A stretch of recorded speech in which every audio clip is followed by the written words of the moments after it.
माँ जी, ये 5,000 रुपये आप अपने पास रखिए। ये बोलते हुए बहू ने सास को 5,000 रुपये दिए और बहू अपने ऑफिस के लिए निकल गई। सास का एकदम से गला भर आया, भरे गले से बोली, बेटी, मुझे इतने पैसे का क्या काम है? माँ जी, 1 महीना हुआ है हमें इस नए घर में आए। मैं रोज देख रही हूँ आपको कितनी चीजों के लिए पैसे लगते हैं। आप सब्जी लेती हो, फल लेती हो, कामवाली भी कभी आपको पैसे मांगती है। आप रोज सामने वाले गार्डन में घूमने जाती हो, आपका कुछ खाने का मन हुआ या कुछ खरीदने का मन हुआ तो आप ये 5,000 रुपये अपने पास रखिए। सास चेहरे पे मुस्कुराहट लाते हुए बोली, पेंशन के पैसे रहते हैं मेरे पास।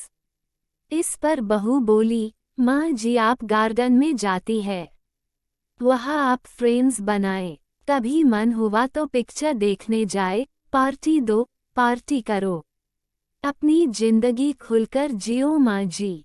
इन्होंने मुझे बताया कि आपने बहुत मुश्किलें उठाते हुए इस घर को संभाला है। बड़े भैया अपने घर में खुश है, दीदी अपने ससुराल में खुश है, हम भी खुश है। अब आप किसी की या कोई भी चिंता किए बगैर खुश रहे। सिर्फ अपने लिए जियो, जो आपके मन में आए वो करो। मैं जानती हूँ आपने अपनी कितनी मुश्किलें उठाई है इस परिवार को संभालने के लिए। इस घर को बनाने में भी आपकी कई इच्छाओं का गला घोटा गया। बस जो हुआ सो हुआ। अब आप सिर्फ और सिर्फ खुद के लिए जियो। बेटी, इतनी छोटी उम्र में इतनी बड़ी बड़ी बातें कहाँ से सीखी तूने? माँ जी, जब मैं 12 साल थी तब एक दिन मेरी दादी बुआ के यहाँ जा रही थी। मेरी माँ ने दादी को 500 रुपये उनके हाथ पर रखे और बोली, वहाँ बच्चों को बाहर ले जाना, नानी की तरफ से कुछ खाने पीने पे खर्च करना, खिलौने लेकर देना। दादी मम्मी के गले में लगकर रोने लग गई और मैंने इतने पैसे आज तक कभी भी दिल खोलकर खर्च किए ही नहीं, ऐसा बोलने लगी। तब से मम्मी और दादी का व्यवहार आपस में अच्छी सहेलियों जैसा था। माँ जी, मुझे ये भी पता लगा है कि इस परिवार को संभालने के लिए आपको अपनी जॉब भी छोड़नी पड़ी। कितना बुरा लगा होगा आपको, कितनी इच्छाओं महत्वाकांक्षाओं का दम घोटना पड़ा होगा। इसके बाद हर छोटी बड़ी बात के लिए आपको पति के सामने हाथ फैलाना पड़ा होगा। तब पति भी उपकार किए जैसे पैसे दिए करते थे।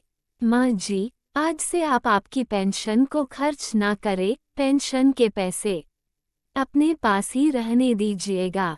अगर मुझे कभी आवश्यकता लगी तो मैं आपसे ही मांगूंगी। बस बेटी, सब कुछ आज ही बोलेगी क्या? तुझे ऑफिस में देर हो रही है, जल्दी जा, मुझे बोलने दो माँ। ये भी मैं अपनी खुशी के लिए ही कर रही हूँ। मेरी माँ हमेशा कहती है कि 16-18 घंटे घर में काम करने वाली महिला को कोई समझता ही नहीं है। लेकिन तुम अपने सास की मेहनत को ध्यान में रखना। प्यार बोओगी तो प्यार ही उगेगा। सास ने डबडबाई आंख से बहू को गले लगाया और आंखों से ओझल न हो तब तक दरवाजे में खड़ी रही। बहू के आने पर मैं इस घर की चारदीवारी में बंद के रह जाऊंगी, ऐसे सोचा था। पर बेटी, तूने तो दरवाजा खोलकर मुझे बाहर का आसमान दिखा दिया। किसी की बेटी हमारे घर की बहू है और हमारी बेटी किसी घर की बहू है। हमारी बेटी के पास वही लौटकर कर जाने वाला है जो व्यवहार हम अपनी बहू के साथ करेंगे।